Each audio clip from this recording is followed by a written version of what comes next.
Hi everyone, welcome back. We're gonna have another week of pretty normal and predictable content here. I wanted to keep this week a little bit more bare bones, a little bit more relaxed, before we get into some more interesting and intense stuff on the Cold War. So for this week, it's just kind of reading, and I got this short video, and then I got like two other linked videos that are kind of connected to this one for you guys to watch. And what we're really going to do is focus on the end of World War II, the destruction it causes, and the Holocaust.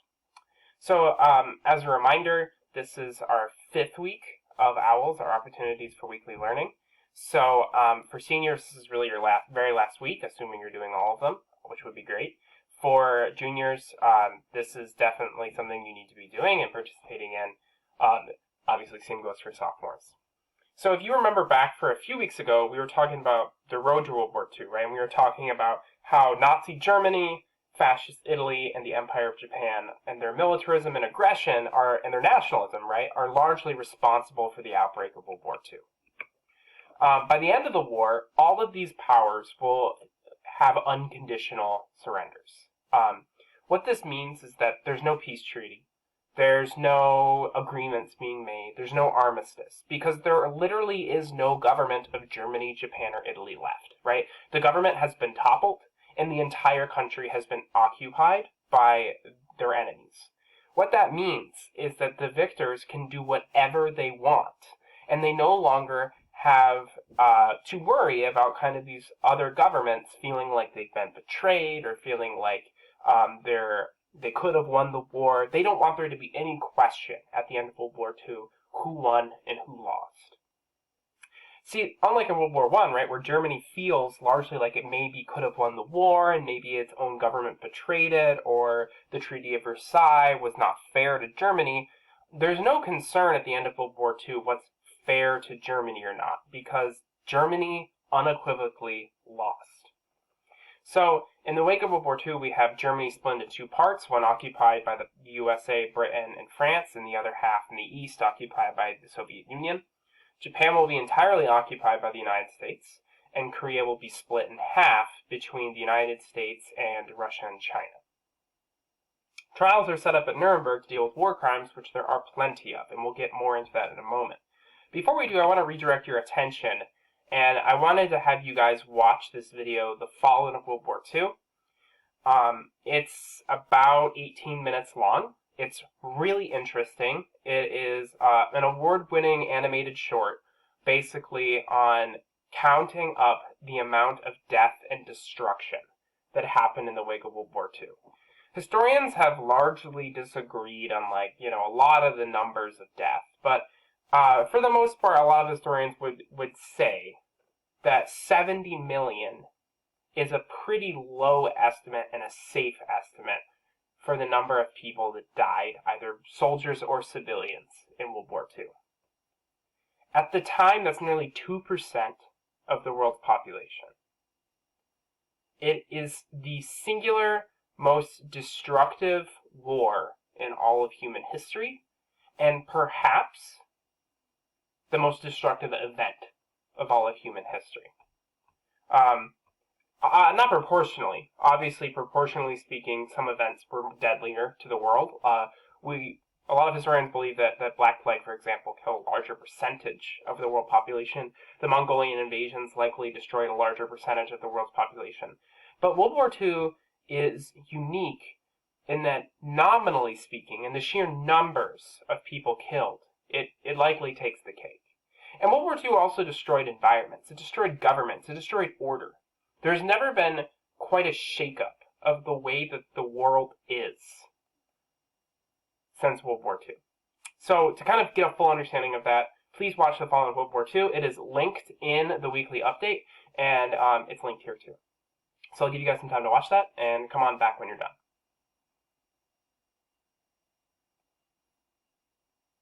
Okay, so I hope you've watched the video, and we're back. So, as you can imagine, right, the end of World War II kills so many people. It's such a destructive, massive event. And as the victors are examining, basically, the ashes of the world here, they find something that they had sort of known that was happening all along, but just kind of the degree of death and destruction happening in Germany regarding its the Holocaust of the Jewish people of Europe was not really known in its fullest extent to the Allies until they conquered Germany. So that's what we're going to talk about today. We're going to talk about the Holocaust, and I have a little disclaimer here that you're going to find a lot of the photos, videos, and information you see pretty disturbing. It says over the next few days. I'm sorry, this is a slide I stole from when we were planning on talking about in class. But the fact that a lot of this is disturbing is intentional, right? The Holocaust is disturbing. And I think that it would be a disservice for historians to say that it isn't, right? We need to understand that this is one of the most disturbing events in all of human history. It's one of the most evil events in all of human history. It's one of the best examples, right, of the depravity of humanity. But it happened only, 75 years ago, right? This 75th, we're going to be celebrating the 75th anniversary of the end of World War II in this August, right? Just a few weeks ago, actually, really only 1 week ago, we were celebrating the 75th anniversary of victory in Europe, right? Victory in Europe happened in May of 1945. So this isn't that old, right? There are literally still Nazi war criminals being found and tried. And this is perhaps one of the most evil chapters of all of human history. So this could happen again, right? And that's a crucial part of understanding this. And that's one of the most crucial elements of this entire course. So to understand the Holocaust, we need to understand how it happened. And I think that there's this belief that the Holocaust is just very sudden, it's very unpredictable, it's just this government that just chooses to do this very willingly, and, how could it possibly be prevented? But the interesting thing about the Holocaust is how, when you examine it in the way that we're going to, how predictable, how slow, and how inevitable it became. For example, we know that there's a deep history of anti-Semitism in Europe. This is not news to us, right?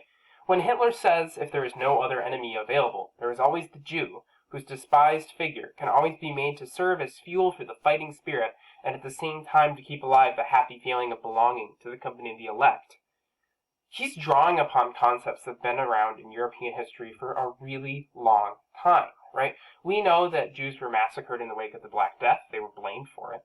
We know that, Jews were expelled from France in the 1300s. We know that Jews were expelled from Spain in the 1490s. Isabella and Ferdinand were responsible for that. We know that Jews largely found safe haven in Poland until Poland was carved up by Germany, Austria, and Russia, who did not have the same respect for Polish people.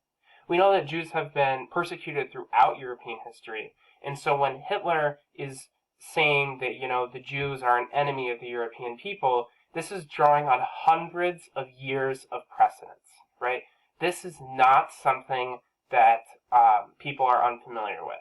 It's controversial, certainly, right? In the wake of the Enlightenment, in the wake of the scientific advances and the rationalism of the 1800s, in the wake of the liberalism in France and Britain, we know that there are plenty of people who don't think of Jews as the enemy. The Dreyfus Affair, right, in France is a great example of this. We have two sides. We have France being split in half between the Dreyfusards and the enemies of Dreyfus, right? This is happening in the first decade of the 1900s, right? And we know that there is plenty of people in Europe who are willing to defend Jews, but we also know that there's a shocking number of people in Europe who are still extremely skeptical and suspicious of them. And Hitler will draw upon this. So the most important thing that kind of starts this entire process is definition, right? What is a Jew? And one of the most important things that Hitler does in 1933 through his Nuremberg laws is he makes it very clear that Jews are not Germans, right? He has to make it clear who the Jews are and who the Jews aren't. So in his Nuremberg laws, right, he changes citizenship, he strips Jews of citizenship, and he requires Jews to be labeled as Jews through kind of the Jewish star present here. And he even hires a group of anthropologists to study Jews to understand how they are perhaps biologically different than other Europeans, when they're not. There's a common belief that, even among people today, right, that Jews are their own ethnic group. There's a degree of truth to this in the sense that a lot of Jews kind of moved through Europe in large groups. But those groups, they settled in different places, and for the large part, they mingled with local ethnic groups, and so we have like a few different Jewish ethnic groups. For example, there's Sephardic Jews, which are largely of Spanish origin, but the Jews that were present in Germany and Poland, and largely the victims of the Holocaust, were Ashkenazi Jews, who had lived in Germany and Poland for over 1,000 years by the time that Hitler came around. So it's not really fair to say that the Jews aren't German. They are. They've been there for a millennia, right? So trying to define them as a separate ethnicity by doing something as ridiculous as measuring their nose, as you can see here, is downright pseudoscience. But it's not the first time, nor will it be the last, right, that you have Europeans or Americans or whatever using science to define and group people as lesser and inferior, right? We saw this with social Darwinism. Anyone who's studied American history knows that America has a history of doing this with its black population. And so this definition is key, because if it isn't clear to the German people who their enemy is, how will they know how to discriminate and how to hate? We see this come up in media a lot, right? We see propaganda designed to encourage the German populations to view Jews in a certain way, to understand Jews as different, to connect them with other enemies of the state, to connect them, for example, with communists, to connect them with bankers, to connect them with disheveled and poor. And I know this is hypocritical, right? How can you both be wealthy and a banker and a communist, but also be disheveled and ugly at the same time, right? None of these things seem to add up. It seems like you can't be all of them at once. But that's not the point, right? It's to draw lines and make connections between all of the most despised elements of the German people and blame it all on one group, right? And so the easy answer here is just get rid of the Jews. When groups are defined, we open up avenues for people to take matters into their own hands, right? If we don't know who the Jews are, if they aren't wearing, Stars of David, how can we tell them apart from any other German? How can you discriminate against someone who looks just like you, or acts just like you, or talks just like you, until you know that they're different, right? So once the government has very clear rules about who's different, it doesn't necessarily need to even come out and say that they're inferior, right? By simply, outlining that they're legally different, people will draw their own, conclusions on that. And we start to see discrimination against Jews in Germany rise up, and we start to see violence, random acts of violence against Jews in Germany increase in this time period, because the government has made it clear that this group is not legally the same, right? The same way that in America, the lynching of African Americans and, extrajudicial killings and police killings of African Americans was extremely common between the end of slavery and the civil rights movement of the 1960s, and still continues to this day. We know that when you make a group different, when you tell people that this group basically has less rights than another group, society is going to react accordingly. And this is what happens. Eventually, by the late 1930s, after a few years of Jews being treated differently, and a few years of using propaganda to foment hatred and unrest against Jews in Germany, people are desperate for the government to do something about these Jews. Even though, remember, it's the government that in the first place put in these special rules defining Jews as different and separate, right? By the kind of mid to late 1930s, a lot of German people, a lot of, fervent Nazis and supporters of the Nazi Party want to see the German government do something about the prevalence and success of Jewish businesses around Germany. And so the government can kind of come in, and despite, obviously being the source of this problem, they can look as if they're sort of, an arbiter of the peace. they can come in and say, look, these people are going to beat up Jews, and they're going to come in and, really threaten our Jewish population. So we need to do something to, separate them and, protect them perhaps from the angry population. We know that, they're a different group and they have to be treated differently.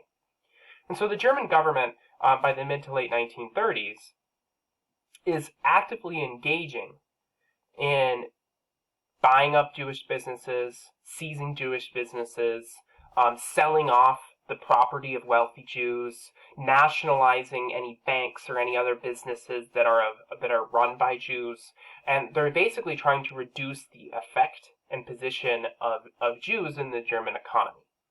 This is obviously convenient for the government. It's a way for the government to make money. It's a way for the government to essentially steal from a small group of people in Germany. And obviously a lot of non-Jewish bankers are excited to see their rivals, taken away from them and removed from competition. In some cases, some businesses worked closely with the government to actually gain access to all of these now unemployed Jews, right? So now that we have the government encouraging, Jews to close up shop or seizing Jewish businesses, we have all these unemployed Jews in Germany. And we start to see that many Jews in Germany in the 1930s are entering into poverty, they're unemployed, and they don't know what to do. So to deal with this problem, the German government actually encourages some businesses to employ Jews for free, essentially slave labor, right? And this is acceptable, right, because they're not full citizens, right? We see a similar thing happening in America, obviously not to the same degree and with the same grisly consequences, but there are plenty of illegal immigrants in America who are not paid fair wages, right? And are absolutely crucial to the American economy. They produce a lot of our food, but they're not treated fairly and they're not treated equally, right? They're essentially exploited. They're an exploited labor force because they are not legally citizens, and they're a separate class in America. And the same thing is happening in Germany in the 1930s, but to a much grislier extent, right? So you have these Jews that are essentially enslaved. One of the businesses that did this was OT, or Organization Tot, and they were responsible for creating a lot of weapons and other supplies for the German military. They made a lot of uniforms, they made a lot of ammunition, they even made some weapons in some cases, and they would be eventually used to actually devise bombs and V-2 rockets. So at this point, we kind of have this process, right, of organized discrimination encouraged by the government, but usually being perpetrated by just regular people, right? The government didn't even have to tell its military officers or its police to go out and beat up Jews. People would do this on their own, and all the government had to do is not punish them. A great example of this is Kristallnacht, right? Kristallnacht is this kind of state-sponsored evening of violence against Jews, in which, in 1938, the German government basically encouraged people to go out and destroy, wreck Jewish businesses, to go beat up any Jewish people you could find, to go set fire to Jewish temples. And what they're trying to do here is really kind of cement this culture that this is an inferior group. This is a group that needs to be put in place, right? They have too much power in Germany, despite not being German, right? And therefore, they need to be kind of put in their place. And what this led to is this understanding in Germany, even among people who were not necessarily against Jews, that Jews need to be separated, right? For a lot of moderates in Germany who did not necessarily buy in to a lot of these Nazi policies about, Kristallnacht and beating up Jews and setting fire to Jewish businesses, they understood that the threat to Jews was still very real. And so when the government recommends in 1938 and 39 that perhaps Jews need to be put in separate ghettos that, are protected by government soldiers, this makes sense to people. They understand that, the government could protect Jews from another Kristallnacht. They could protect them from random acts of violence while also separating them from good Germans. And so early on, concentration was not necessarily just like people being forcefully ripped out from their homes and just suddenly everyone in Germany just turns a blind eye to Jews being thrown in concentration camps. It's in large part because Germany is going to war. They have this group of people that a lot of their population views as the enemy and some of their population doesn't, but they're able to convince people that clearly this group is going to cause problems for Germany. Whether it be mobs, whether it be riots, whether it be random acts of violence against them, whether it's going to be how they're going to be non-compliant with the war because they're enemies of the government, yada yada. The point is that most people in Germany, for illogical or logical reasons, knew that Jews were going to be a thorny issue for the German government. And so a lot of people agreed that to some degree they should be put in these kind of concentration camps or ghettos. There were moderates in Germany who kind of believed, right, or their understanding was that these ghettos might even protect Jews. And we know that that's not really what ends up happening, right? We know that the ghettoization policies of the Holocaust were kind of a setup to the end goal of extermination. So you get these ghettos, right? For a lot of people in Germany, these are being built during wartime.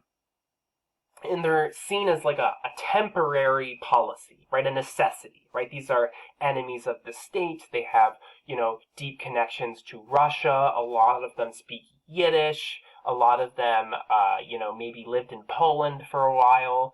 So we have these people, right, who are not really seen as fully German, who have, largely been against the Nazi government for obvious reasons, because they don't like being discriminated against.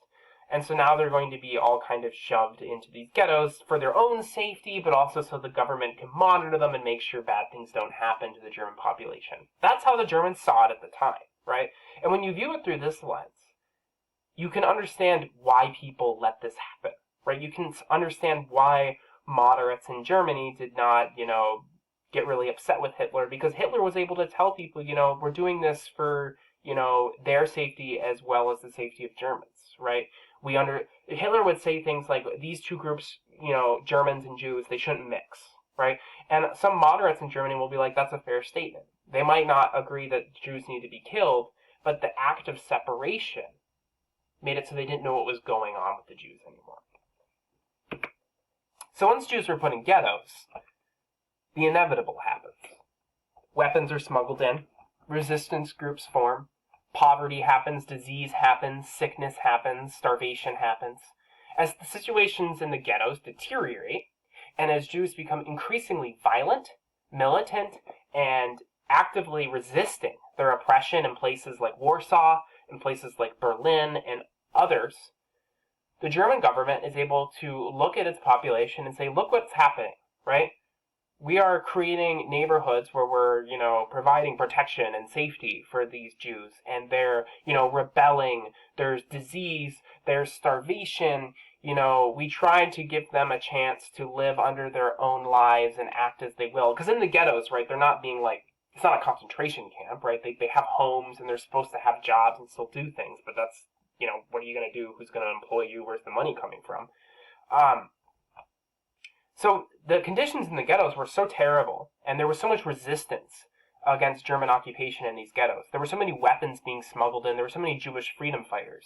In Warsaw Ghetto, there was practically a war that broke out. They had to send tanks in to deal with it, and some of those tanks were literally destroyed by Jewish rebels. That the German government was able to turn to its people and be like, look what's going on. This is why these ghettos won't work. This is why we can't give Jews any freedom, and we need to put Jews in concentration camps until the war's over, right? We can't let them have any amount of freedom because they're too harmful for the safety of the German people. And it's these kinds of arguments that the Germans were able to make that enabled them to kind of send them off to concentration camps, right? There were thousands of German soldiers that died putting down the Warsaw Ghetto Uprising. This is going to really turn the tide of a lot of German people to keep a blind eye to what's going to happen at these concentration camps. They really start to see Jews as enemies of the state. But again, this is all because of actions of the German government, right? If they had never defined them as a separate group, if they had never encouraged propaganda against them or allowed random acts of violence to occur, if they had never taken their property, destroyed their businesses, stripped them of positions of power, none of this would be happening. But now that it is happening, it has kind of this drive of its own, right? People feel the need to have safety and separation from Jews in Germany. So this is what sets up the final solution, right? By January 1942, Nazi Party officials found themselves trying to settle on an official policy to deal with Jews in Poland and in captured Soviet territory. And their understanding was there was so many of them, and they pose such a threat to the German state, that they must be destroyed. And their final solution to the Jewish question was essentially to exterminate them in concentration camps. And there were a few different methods they used to do this. The first method was done largely by the military, and kind of a specific group of the military called the EINSATZGRUPPEN. And they would basically follow along with the front line of the army as they moved through Poland and Russia and Ukraine. And they would basically find Jews, round them up, and just shoot them. All right? This is actually these kind of mobile killing squads, as they were called. Actually, I don't know the exact numbers, but a large chunk of the Holocaust was actually not done in gas chambers and concentration camps, but a large amount of it was actually done by these kind of military groups with machine guns, especially in Russia. The concentration camps were largely were created to deal with ghettos, right? So when Germany occupied Poland, they occupied Poland for about a year and a half before they went to war with Russia. The black dots here are mass murders carried out by those mobile killing squads as part of the military. And notice that they're occurring in the areas of Poland and the Soviet Union and Ukraine and Romania that are occupied by the Soviet Union, right? The areas of Poland that Germany captured, as you can see, there aren't any mobile killing squads. That's because that's where the ghettos were set up. So the mobile killing squads were the main method of dealing with Jews in territory that's being captured by the German army. Well, concentration camps were used to deal with all of the Jews within Germany and within the areas of Poland that were already captured. Everyone else, right? And so that's why the extermination camps, you see them mostly in Poland. The concentration camps would kill Jews in a variety of ways. The kind of simplest way was simply through working people to death while not feeding them, right? Starving them to death. And they would feed people really small amounts to convince them, right, that, they weren't here just to kill them, or, that they wanted some work done. But they wouldn't feed them enough to live, right? You would get something like 500 to 800 calories a day. Another way that they would kill them was through gas chambers. This is probably the most notoriously known method, right? They would tell people that they needed to be washed before they could go into the concentration camps because they didn't want lice or disease to spread. At Auschwitz, there was this very famous doctor, Josef Mengele, who would actually kind of split split Jews into two groups. People that needed to go to the showers to be washed and those who could get straight to work. And what we've learned is that they mostly separated girls, really young children, the elderly, and any adult who is handicapped or otherwise wouldn't be fit for hard labor. And they would go to the showers, and the showers would not release water. They would simply release poison gas that was created by German corporations like IG Farben, called Zyklon B. And if they did not have enough poison gas, they would often just pump carbon monoxide from diesel engines, basically diesel exhaust, into these gas chambers. They would then, from those gas chambers, they would collect the bodies, and they would actually come around and take jewelry off of any Jewish person and their dead bodies. They would take any elements of clothing that they might be able to repurpose for the military.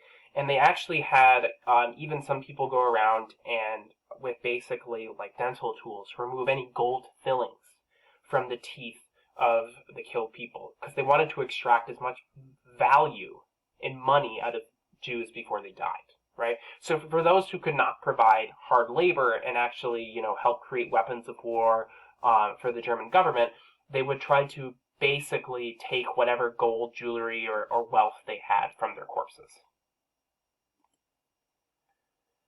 For many of the men and even some of the women who were able to work, they were worked until they died. And when they were freed, in many cases, they were found in these decrepit, skeletonized states, right?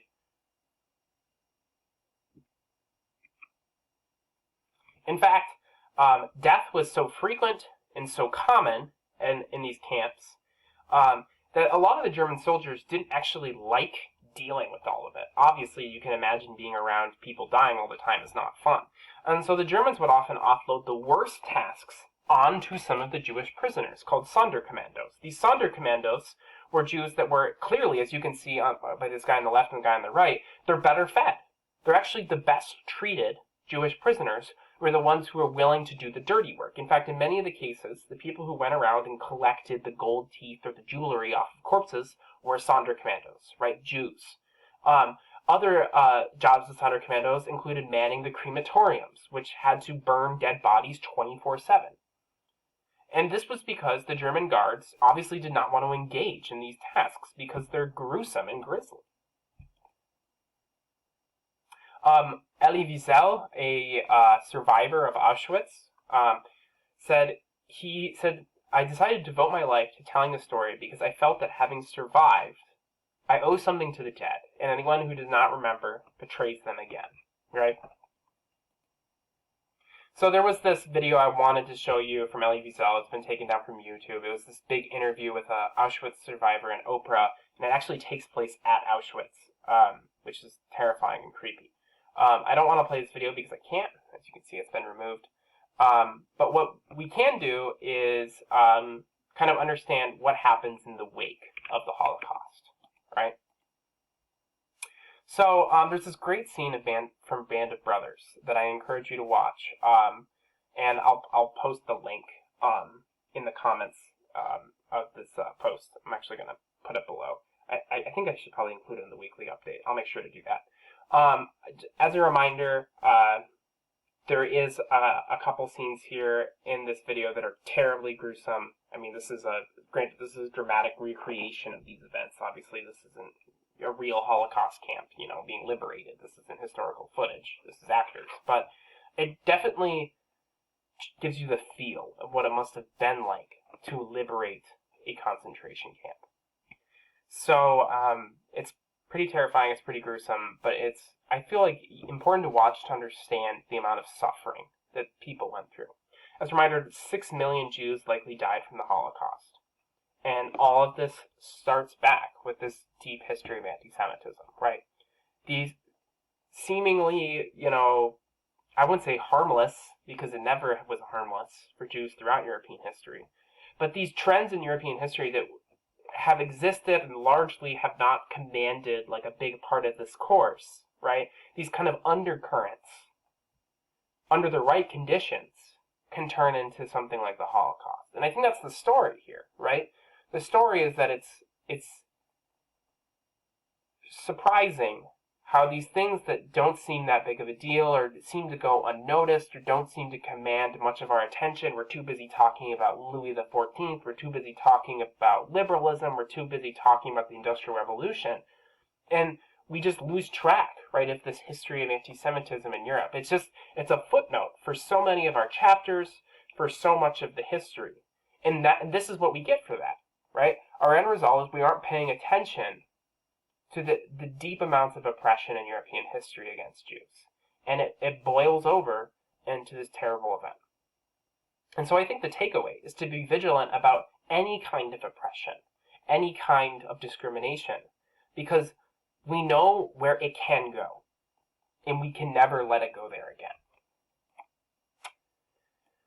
So, as a reminder today, before I sign off, evil is when a few good men decide to do nothing, right? Perhaps depravity, evil, this is all just the inevitable consequence of us not doing something to stop it. It is important to stop it, right? It is important to put an end to some of these terrible trends that have existed in human history. Racism, discrimination, oppression of any kind. So this isn't our happiest ending of any video, but it does end at least with a trial, right? We do know that a variety of Nazi leaders are put on trial, the Nuremberg trials, and many of them are actually put to death for crimes against peace, crimes against humanity, and war crimes. Some of the most important Nazi soldiers, some of the most important perpetrators of the Holocaust are actually received death sentences for their work, despite the fact that they argued they were just, quote, following orders. But we know that the orders they were following were orders that they should have declined to follow, right? Following orders is not a defense here, right? They could have said no. They could have done something. They could have been the Nazi commander that stood up and said, I don't want to do this, right? Granted, they probably would have been fired. They could have been killed. But there is a point in which you have to kind of think, like, is it worth it, right? Is it worth my life to kill 6 million people? No, I don't think so. I don't think so. So, this is kind of our story that I leave you with today, right? It's a sad story, and next week we'll kind of see how does the world grapple with this and try to change the direction of its history so that it doesn't make the same mistake again.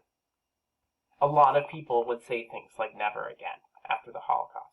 And mind you, this is not the last genocide that has ever happened in human history. Genocides have happened since the Holocaust. Granted, none as severe, but they have continued to happen.